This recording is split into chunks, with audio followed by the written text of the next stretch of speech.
आज का सबसे बड़ा घटनाक्रम है जेफरी एप्स्टीन का नाम, अनिल अंबानी का नाम और हरदीप पुरी का नाम लिया जाना, और उसके बाद हरदीप पुरी की प्रेस कॉन्फ्रेंस। देखिए, हरदीप पुरी की इस प्रेस कॉन्फ्रेंस में कितना झोल है, उस पर हम थोड़ा सा 1-2 मिनट बात करेंगे। हरदीप पुरी जिसे अपना बॉस बता रहे हैं, पेर जे रॉड लार्सन, नॉर्वे का डिप्लोमेट, यूएन में भी रहा था वो भारतीयों के बारे में क्या सोचता है ये बता देते आज वे। वो जेफरी एप्स्टीन को मेल में लिख रहा था कि अगर तुम्हें एक सांप और एक इंडियन एक साथ दिखाई दे तो पहले इंडियन को मारना है।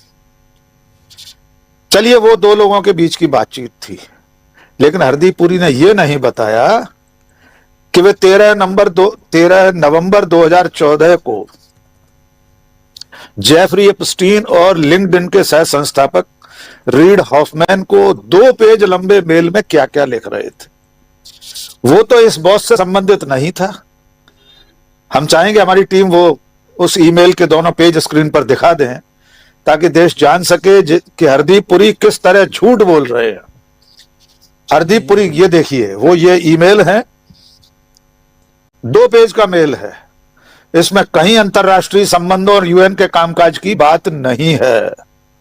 इसमें बात हो रही है कि भारत में नरेंद्र मोदी प्रधानमंत्री बन गए हैं और भारत बहुत तेजी से डिजिटल इंडिया बनने जा रहा है, उसको लेकर काम चल रहा है, और तुम दोनों महानुभाव जेफरी एप्स्टीन और रीड हॉफमैन फौरन से पेशतर भारत आओ, यहां जो मदद होगी वो सब मैं करूंगा।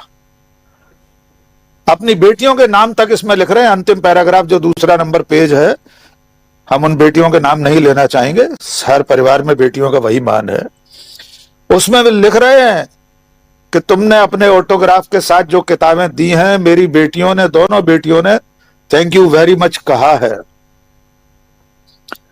तो आज प्रेस कॉन्फ्रेंस में जिस यूएन के कामकाज की, अंतरराष्ट्रीय कामकाज की बात वे कर रहे थे, आईपीआई जिस संस्था के वे एडवाइजर और वाइस प्रेसिडेंट थे, इसमें कहां है वो बातचीत? इसमें कहां लिखा है इस पूरे 2 पेज के मेल में? इसमें तो वे दुकान खोल रहे हैं भारत में उन दोनों लोगों के लिए कि आ जाओ, अभी 1,30,000 गांव में इंटरनेट है, मोदी जी 2,50,000 गांव में करने जा रहे हैं। बहुत लंबा है, कहां उसको पढ़कर सुनाएंगे।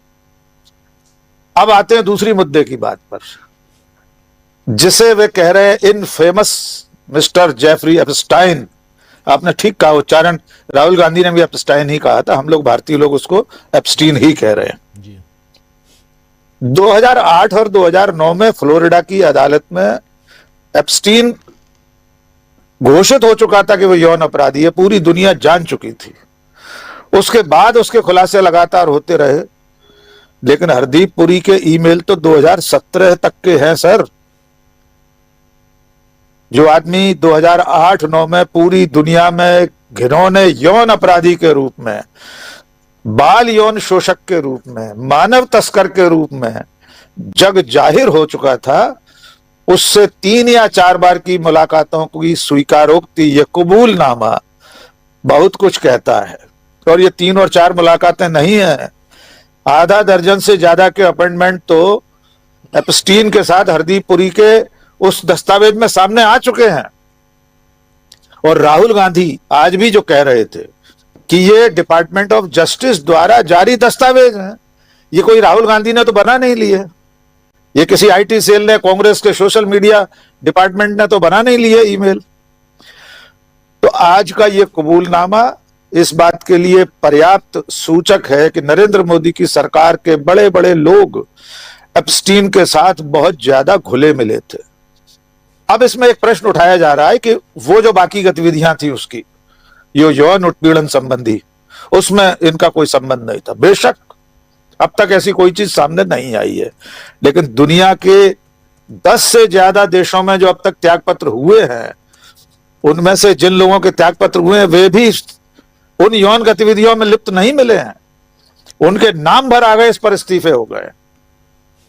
ग्रेट ब्रिटेन के प्रधानमंत्री कीर स्टारमर का चीफ ऑफ स्टाफ, उसका तो दोष सिर्फ इतना था कि उसने एक राजदूत की नियुक्ति के लिए उसे प्रोत्साहित किया था, उसे प्रमोट किया था। वो तो कभी गया भी नहीं वहां, उसको इस्तीफा देना पड़ा। कितने ऐसे नाम है जो सिर्फ नाम आने भर से इस्तीफा देकर घर बैठ गए हैं। यहां कुतर्क गढ़ा जा रहा है कि मेरा और कोई लेना देना नहीं था, कि राहुल गांधी ने जो भी कारण गिनाए हैं, गला दबा होने के, हाथ बंधे होने के, उसके कारणों की पड़ताल जब होगी, वाकई में कभी कानून ने अपना काम किया, तो अनिल अंबानी, हरदीप पुरी, इन सब लोगों ने जो बिचौलिए की भूमिका निभाई थी, उसका खुलासा भी किसी न किसी दिन होगा। कुछ तो मजबूरियां रही होंगी, वरना कोई यूं ही देश नहीं बेचता। जी जी। और देश बेचने की बात, भारत माता को बेचने की बात पर बहुत बिलबिला रहे बीजेपी के लोग।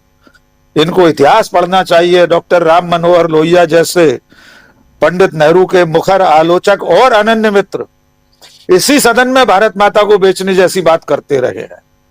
वो मुहावरा है, देश कोई जनपथ मार्केट में, लाजपत मार्केट में और चांदनी चौक के फुटपाथ पर रखकर नहीं बेचा जाता। देश इसी तरह बेचा जाता है जैसे यूएस इंडिया ट्रेड डील में बेच दिया गया है।